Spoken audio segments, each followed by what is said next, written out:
Bem, essa aula é a primeira aula de obstetrícia, que é as modificações do organismo materno. Então, qual é a importância dessas modificações? A gravidez ela é um processo adaptativo. Nesse processo adaptativo, principalmente relacionado à placentação. A partir do momento que você tem uma placentação eficiente, as modificações do organismo materno terão que fazer com que esse feto se desenvolva e que esse feto tenha a capacidade de ser oxigenado e ser nutrido. Por que o médico geral tem que saber obstetrícia? Não, ele tem que saber que a obstetrícia ela vai estar no dia a dia de, basicamente, todos os especialistas. Cardiologistas, endocrinologistas, otorrino, oftalmo, cirurgião geral. Então, é uma especialidade que vai abranger várias outras especialidades também. E é importante o médico geral saber essas modificações do organismo materno com o objetivo de saber interpretar algumas alterações que esse organismo vai realizar e essas alterações que serão avaliadas durante um exame físico, para você não se surpreender.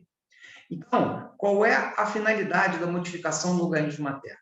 É nutrir o ovo, ou seja, nutrir o embrião e o feto, oxigenar o ovo, ou seja, oxigenar o embrião e o feto, e preparar para o parto puerpério. Por que eu falo embrião e feto? Porque até a 7ª semana de gestação, o concepto é considerado um embrião, ou seja, ele está desenvolvendo seus órgãos. A partir da 8ª semana de gestação, todos esses órgãos já estão desenvolvidos e ele vai apenas amadurecer. Então, é nutrir e oxigenar e preparar principalmente para o parto puerpério. Quando se fala em termos de parto, o parto normal vai ocorrer uma perda de 500 ml de sangue, ou seja, basicamente em torno de 10% do sangue total dessa paciente. E um parto operatório cesariano, ela vai perder aproximadamente 20% desse sangue, ou seja, 1 litro de sangue. Por isso que ela tem que ter essas modificações para com o objetivo de ter essa perda, e essa perda não ser uma perda patológica, e sim uma perda fisiológica. Em relação ao puerpério, ele é dividido em puerpério imediato, tardio e remoto. Significa o quê? Que essas modificações vão até basicamente o puerpério remoto, que é o 42º dia após o parto. Em relação a essas modificações, muitas vezes, quando você vai ver um exame laboratorial normal, tá? Principalmente o exame laboratorial de uma grávida, você vai ver que esses exames eles estarão um pouquinho diferente de uma paciente não grávida. Por exemplo, a albumina estará em torno de 2,8 e 3,7 gramas por diluição. A hemoglobina, que é o mais importante, ela está até 11 gramas por diluição no primeiro e no terceiro trimestre, que é considerado dentro dos padrões de normalidade, onde você tem um hematócrito em torno de 33%. Até 10,5 gramas por diluição no segundo trimestre de hemoglobina é considerado normal, onde você vai ter um hematócrito de 32% no segundo trimestre. Como essa paciente tem alterações de hemodiluição, que a gente vai observar agora nessa sequência da nossa apresentação, ela vai ter uma ureia em torno de 10 a 20 miligramas por diluição. Se você for ver os valores de referência, vão estar totalmente diferenciados em relação aos valores de referência na gravidez. Como a creatinina, por exemplo, que não passa de 0,7, tá? No primeiro trimestre, no segundo trimestre, 0,58, no terceiro trimestre, 0,53. E o ácido úrico, por exemplo, que não pode passar de 3,5 miligramas por diluição. Inclusive, ele é um marcador de uma patologia chamada pré-eclampsia, tá? Que é hipertensão e proteinúria durante a gestação. Ela pode ter proteinúria até 299 miligramas por 24 horas, isso é considerado normal. A partir de 300 miligramas para cima já é considerado patológico, que é a pré-eclampsia, seguido de hipertensão arterial. A depuração da creatinina. Então, o que nós temos em relação à depuração da creatinina? Ela fica em torno de 130 a 160 miligramas por diluição. Então, como vocês podem observar, a grávida ela apresenta todas essas alterações. Então, essas alterações são consideradas fisiológicas e o médico geral tem que saber interpretar esses exames que são fundamentais no dia a dia, quando você vai examinar uma paciente grávida. Algumas modificações, rapidamente para vocês. Presença de estrias, hiperpigmentação do mamilo, auréola secundária, isso pode ocorrer. Hiperpigmentação da linha alba. Então, você tem uma hiperpigmentação, tira-se uma linha negra, né? Então, essa hiperpigmentação, isso é absolutamente normal durante o período da gestação. O surgimento de glândulas sebáceas hipertrofiadas, que são chamados de tubérculos de Montgomery. Esses tubérculos de Montgomery são importantes para manter essa auréola, esse mamilo, bom para a amamentação. O chamado máscara gravídica, ou colágeno gravídico, é uma alteração facial à custa da gestação. Isso é principalmente em pacientes que pegam muito sol. Não pode confundir com a lesão de asa de borboleta da lúpica, né? Importante a gente falar isso para vocês. O edema de membro inferior, principalmente o edema à tarde para a noite. A paciente pode apresentar esses edemas de membro inferior, eles não são patológicos, desde que não seja acometido por hipertensão ou proteinúria. Então, são edemas absolutamente normais durante o período da gestação. A presença de variz. A definição de variz é dilatação e tortuosidade permanente dos vasos. Na gravidez, não, ela some. Mas aqui não, infelizmente, ela tem um verdadeiro shunt artério-venoso. Aqui já é patológico. Essas varizes aqui não são patológicas, tá? Essas aqui são varizes também antigas, né? Que essa aqui já apareceu durante a gestação, essa aqui já são varizes mais antigas. Varizes com shunt artério-venoso, ou seja, uma alteração patológica, mas aqui nós podemos observar algumas varizes que vão sumir nessa gravidez, portanto, menos nessa área aqui, ela vai apresentar uma grande quantidade de variz. E as modificações do ânimo materno? Você tem modificações de cabeça e pescoço. Então, na cabeça, o que você vai ter? Aquela hiperpigmentação da face, você vai ter uma lanugem na testa, que é chamado sinal de Halban, tá? A paciente apresenta um crescimento de cabelo na testa, tá? Em relação ao exame da cabeça, o exame do pescoço, você pode ter um aumento, leve aumento tiroidiano. Então, quando você vai palpar a tiroide de uma grávida, você vai observar que essa grávida poderá ter essa alteração, tá? Em relação à cabeça e pescoço, você vai ter o quê? A postura dessa paciente relacionada à sua postura e à sua marcha. Então, ela vai ter um desvio da coluna, tá? Ela vai ter um aumento do polígono de sustentação, então ela vai ter uma marcha parecendo uma marcha de ganso, que é a chamada marcha insenina. Então, para vocês verem como modifica essa coluna vertebral dessa paciente, e muitas das vezes isso pode estar relacionado a queixas de dores lombares. Tá? Então, aqui mostrando rapidamente uma mama, onde você tem a presença da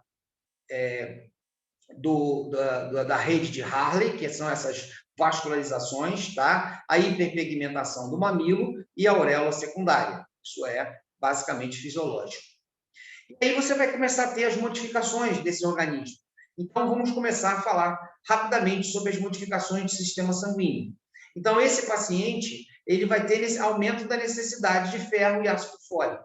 Tá? Alguns autores acreditam que o ácido fólico tem que ser dado antes da gestação, tá? Porque ele está relacionado a alterações do tubo neural. Então, pacientes que fazem contracepção hormonal durante muito tempo, elas, quando para a contracepção para engravidar, já deveriam começar a tomar ácido fólico, que é fundamental para a formação do tubo neural, e esse tubo neural se forma precocemente no período de 7 semanas de gestação. A necessidade de ferro. Então, esse ferro não vai ser só retirado durante a alimentação. Então, a gente vai ter que dar suplemento de ferro para essa paciente, porque ela vai ter necessidade da utilização do mesmo. Aumento do volume total de hemácias, vai haver um aumento total de hemácias, mas nós vamos observar que essa paciente ela é hemodiluída, por isso ela tem o hematócrito e a hemoglobina baixa, tá? Ela vai ter uma leucocitose, principalmente uma leucocitose no final da gestação, tá? Em torno de 25 mil leucócitos, e principalmente no trabalho de parto e no puerpério, nos primeiros dias do puerpério. Não há desvio para a esquerda. Não havendo desvio para a esquerda, não há nenhum tipo de problema em relação a isso. Então, só não ter bastão, acima de 8 bastões, absolutamente dentro dos padrões de normalidade. Ela vai ter uma tendência à monocitose, ela vai ter uma basofilopenia e uma eosinofilopenia.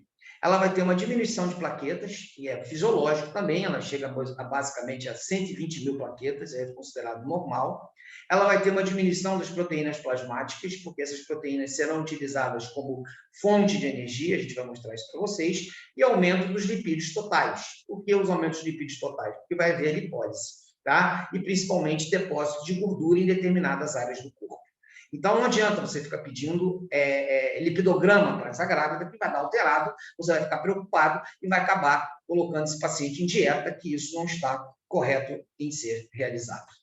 Então, as alterações hematológicas, ela vai precisar de sulfato ferroso de 30 a 60 miligramas por dia. Tá? Então, ela vai ter a necessidade de sulfato ferroso em torno de 30 a 60 miligramas por dia, que pode ser na forma de comprimido. Tá? E é importante ressaltar que, para esse ferro ser absorvido, há necessidade de utilização de proteína animal. Ácido fólico, em torno de 2 a 4 miligramas por dia, a partir do momento em que a paciente engravida. Seria até interessante já utilizar antes da gravidez.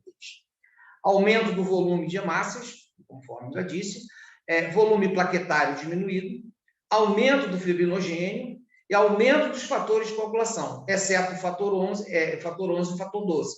Então, ela tem aumento de fibrinogênio. Então, a grávida, ela coagula muito mais rápido do que uma mulher não grávida. Isso é para quê? Para coagular aqueles vasos que estão nutrindo a placenta. Então, isso faz com que haja essa hipercoagulabilidade dela.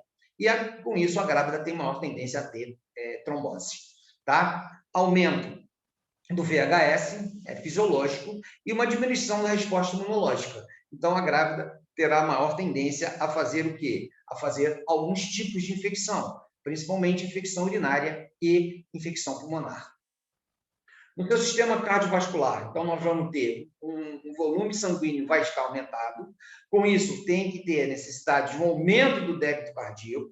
Tá? A resistência periférica ela vai estar reduzida, porque ela vai vasodilatar, vai formar um verdadeiro shunt arteriovenoso em relação à placenta.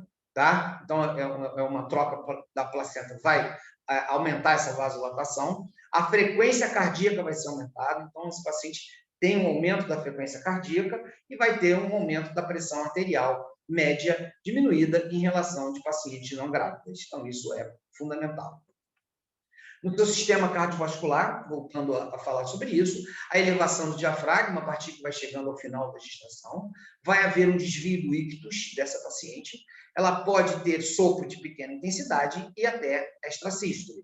Então, a partir do momento que você vai avaliar esse aparelho cardiovascular, primeiro, essa paciente é vasodilatada. Se ela é vasodilatada, ela vai ter uma pressão arterial baixa, tá? Então, o estrogênio é um potente vasodilatador. Então, o estrogênio faz com que a pressão arterial seja mais baixa, tá? Ela vai ter aumento da área cardíaca, tá? Ela vai ter alteração do ictus, aumento da área cardíaca, desvio do ictus, aumento de área cardíaca. Ela vai ter na sua ausculta um sopro. Esse sopro é um sopro sistólico, tá? De pequena intensidade, normalmente de uma cruz em 6, tá? Não é diastólico, e sim sistólico. Diastólico é um sopro patológico. Tá? E você pode ter um desdobramento das bolhas B3 e B1, então desdobramento. E o débito cardíaco poderá estar aumentado. Se esse débito cardíaco estiver aumentado, ele vai estar aumentado durante a gestação em 40%. No trabalho de parto, ele pode chegar entre 50% e 60%, e a partir do momento que o consecto sai da cavidade uterina, há uma descompressão da veia cava inferior e todo aquele retorno venoso dos membros inferiores volta para o coração. E aí essa paciente tem um aumento muito acentuado do débito cardíaco. Então, que pode chegar até 70%. Então, o que ocorre? Isso pode ocorrer alterações em pacientes cardiopatas, levando à morte súbita do ciclo grávido puerperal ou à morte súbita da gravidez. A gente chama isso de morte súbita da gravidez através de tromboembolismo. No seu sistema urinário, então, o que vai acontecer? Você vai ter alterações anatômicas. Primeiro, hipotonia dos ureteres e da pelve renal. Então, ela vai ter uma hipotonia do ureter, o ureter vai vasodilatar, ela vai ter uma compressão mecânica da bexiga. Essa compressão mecânica da bexiga, a hipotonia do ureter, vai ter um aumento de resíduo. Esse aumento de resíduo à custa de alterações metabólicas, como o aumento de glicose na urina e aumento de proteínas na urina, e a modificação do epitélio da bexiga, podendo ter maior tropismo para a infecção por Escherichia coli, através dessa compressão, tá? Ela vai ter um aumento da taxa de filtração glomerular, ela vai ter um aumento da depuração de creatinina, glicosúria e proteinúria, isso é lógico, tá? Então, isso são situações do seu aparelho urinário. E com isso, o que pode acontecer? Nessa dilatação do ureter, principalmente direito, ela pode fazer bacteriúria sintomática. E vocês vão ver no pré-natal que normalmente você vai realizar em torno de solicitação de AS de rotina, basicamente 3 vezes durante essas 40 semanas de gestação. Então, essa bacteriúria é uma bacteriúria assintomática, mas a gente tem que tratar, porque isso pode levar a trabalho de parto prematuro. E infecção urinária é muito frequente na grávida, principalmente à custa dessa alteração desse epitélio, levando à infecção por Escherichia coli. Tá? Aumento da filtração glomerular e maior absorção de sódio. E quando você tem maior absorção de sódio, aonde o sódio vai, a água vai atrás. Portanto, ela, além de vasodilatar, ela vai captar sódio e vai captar água, e por isso esse aumento do débito cardíaco. Em seu sistema respiratório, você vai ter aumento do ângulo subcostal, elevação do diafragma e respiração predominantemente diafragmática. Então, quando você olha para uma grávida, você tem a sensação que ela parece que está o quê? Ela parece que ela está espineica, porque ela toda hora fica puxando o ar para dentro. Tá? E é uma das grandes queixas que você tem. 80% das grávidas queixam de falta de ar no pré-natal. Mas isso é fisiológico, ela mesmo fica puxando o ar. Mas é porque a respiração é predominantemente diafragmática. Então, ela tem a necessidade de toda hora ficar puxando o ar, achando que está com falta de ar, mas não, isso é absolutamente dentro dos padrões da normalidade. Tá? Em relação ao sistema respiratório, ela vai ter a capacidade vital preservada, ela vai ter o aumento do volume minuto, da custa dessa respiração diafragmática, dessa tentativa de ficar respirando toda hora. A frequência respiratória não se altera, ela vai ter mais força para respirar, e o espaço morto também não vai se alterar. Então, o que a gente vai observar no nosso exame físico? Né? O acréscimo da ventilação pulmonar, a redução da capacidade funcional, residual e do volume aumento e do volume corrente. E redução da PCO2 e da PO2. Tá? E o aumento da PO2. Então, tem redução da PCO2 e o aumento da PO2, porque toda hora ela fica puxando ar para dentro, à custa do quê? Dessa sensação de que ela está com falta de ar. E o sistema digestivo? Então, náuseas e vômitos. Período embrionário, 80% dos pacientes vão ter náuseas e vômitos, vomita durante esse período. Vai ficar nauseada, vai vomitar, porque ela tem excesso de salivação, cialorreia, tá? Então, essa grande quantidade de saliva, ela vai engolir muita saliva, ela fica engolindo saliva, então, quando ela acorda de manhã, ela tem essas náuseas e vômitos matutinos, tá? Isso aí pode acontecer. A emese da gravidez é normal, a hiperemese não, que é patológico, tá? Então, ela pode ter uma hiperemia de edema de gengiva, então, sempre uma avaliação odontológica em todas as gestações, é rotina a avaliação odontológica, porque essas inflamações de gengiva podem levar a trabalho de parto prematuro. A cárie não tem nada a ver, não altera, mas gengivite, sim, pode levar a trabalho de parto prematuro. Como ela tem uma hipotonia gástrica, isso leva à pirose. Ainda bem que ela tem diminuição do ácido clorídrico, ela tem uma hipocloridria, tá? Essa hipocloridria, diminuição do ácido clorídrico, ele faz com que essa hipotonia gástrica, o aumento, a abertura do cardio, do piloro, tem mais refluxo, mas esse refluxo não vai causar úlcera nesse paciente, porque ela tem diminuição desse ácido clorídrico, tá?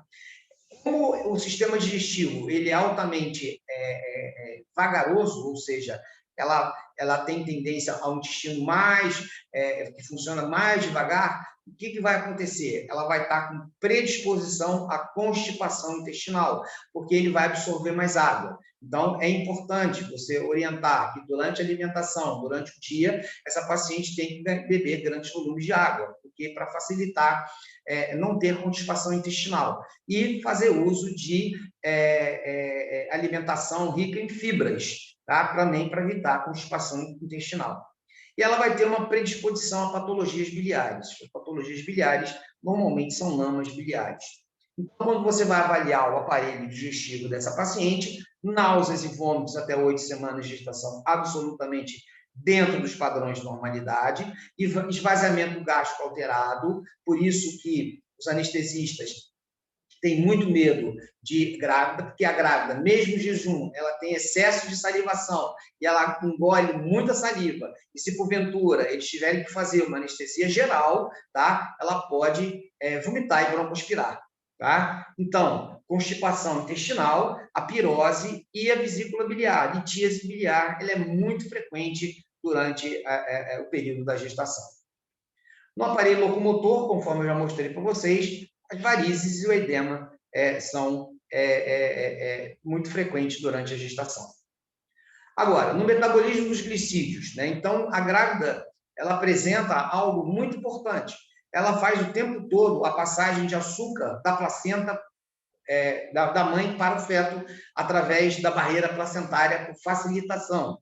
Então, esse feto, como se fosse um parasita verdadeiro, ele pega o açúcar dessa paciente o tempo todo. Isso está relacionado a quem? Aos hormônios, principalmente o hormônio lactogênio placentário. Então, essa grávida tem tendência a ter cetose. E ela vai ter o quê? Resistência periférica à insulina. Por que ela vai ter resistência periférica à insulina? Porque ela vai precisar dessa glicose para passar através da barreira placentária. Então, essa glicose não será aproveitada perifericamente, porque ela vai ter um aumento da resistência periférica à insulina. Em relação aos carboidratos, você vai ter uma demanda de elevação de glicose pela placenta, à custa dos hormônios contra-insulínicos, hormônio lactogênio placentário, cortisol, estrogênio e progesterona, tá? Onde vai ter uma diminuição desse consumo periférico de insulina. Então, a grávida tem tendência a fazer hipoglicemia de jejum. Então, ela tendo hipoglicemia de jejum, juntamente com essa cialorreia, excesso de salivação, isso que provoca os enjoos matutinos, tá? Ela pode apresentar hiperinsulinismo pós-prandial no terceiro trimestre, tá? Isso é fisiológico, mas se ela tiver alguma alteração pancreática, ela pode levar a um diabetes gestacional. Nos lipídios, vai ter aumento do catabolismo das gorduras, aumento dos ácidos graxos plasmáticos. Esses ácidos graxos são importantes para a sua queima como combustível para esse paciente. Vai ter elevação desses hormônios de ação lipolítica e ela vai ter maior tendência a ter cetose, conforme já mencionei. Então, nos metabolismos dos lipídios, vai ter uma ação dos hormônios lipolíticos, a gonadotrofina coriônica, o glucagon, hormônio lactogênio placentário e adrenalina. A tendência é de lipólise e a deposição de gorduras. A deposição de gordura é importante, fundamental, porque ela vai reter gordura para poder transformar essa gordura em açúcar e mandar para o concepto se houver necessidade. Então, normalmente, esses depósitos de gordura são depósitos náticas e na perna, tá? Onde a mulher normalmente ganha gordura. Então, vai haver um aumento de peso. Esse aumento de peso pode chegar até 12 quilos, dependendo de cada paciente, né? A gente vai falar isso mais profundamente na nossa aula do dia 5, tá? Então, ela vai ter essa deposição de gordura, e tudo isso é absolutamente dentro dos nossos padrões de normalidade. No metabolismo proteico, diminuição do nível de albumina e gama-globulina, que ela vai estar diluída, ela vai utilizar essas proteínas para o seu metabolismo. A elevação do fibrinogênio, obviamente já mencionei isso, que vai ter uma elevação do fibrinogênio e hipercoagulabilidade. Alfa e beta-globulinas, elas estarão também elevadas durante o período da gestação, relacionadas ao metabolismo proteico. As proteínas aumentam a utilização dos ácidos graxos lípidos, tá? Então, eles vão ser utilizados como combustível para esse paciente, diminuição plasmática desses ácidos graxos, aumento da síntese proteica, aumento das proteínas em valor absoluto. ela tem um aumento dessas proteínas em valor absoluto, à custa do aumento da síntese proteica. No equilíbrio hidroeletrolítico, então, o que eu falei para vocês? A grávida vai vasodilatar, essa vasodilatar vai fazer com que ela tenha, necessite captar mais água, então, para captar água, ela tem que captar sódio, se ela capta sódio, ela capta água, então, ela vai ter um aumento de volume de água em torno de 7,5 litros de água que vão ser aumentados, e ela vai ter o quê? Ela vai ser vasodilatada, e essa vasodilatação vai facilitar essa captação de água. E a progesterona tem um efeito natriurético, tá? E vai haver a hemodiluição dos eletrólitos, óbvio, porque ela vai estar hemodiluída. A grávida é hemodiluída, por isso que quando eu mostrei para vocês os exames laboratoriais no começo, vocês vão observar todas essas alterações. Então, ela vai ter aumento de retenção de sódio, aumento do volume de água, com isso vai ter vasodilatação, aumento do débito cardíaco, aumento do batimento cardíaco, queda da pressão arterial. Tudo isso é fisiológico, porque ela vai perder essa quantidade de sangue no momento do parto. Então, ela está se preparando para o parto e para o puerpério e oxigenando o seu feto e nutrindo o seu feto. Essas eram umas pequenas considerações que a gente tem para passar para vocês. É importante vocês não deixarem de ler o capítulo Modificação do Organismo Materno. Os livros que a gente adota é o livro do professor Rezende, tá? Então, é interessante você ler esse capítulo, porque todo médico generalista tem que saber modificação do organismo materno, porque com esse capítulo bem lido, bem estudado, você vai ter capacidade de realizar qualquer prova, inclusive até de residência médica. Tá? Então, essas são as minhas considerações e até breve, até a sexta-feira, onde a gente vai começar a nossa disciplina de Saúde da Mulher 2, obstetrícia. Ok?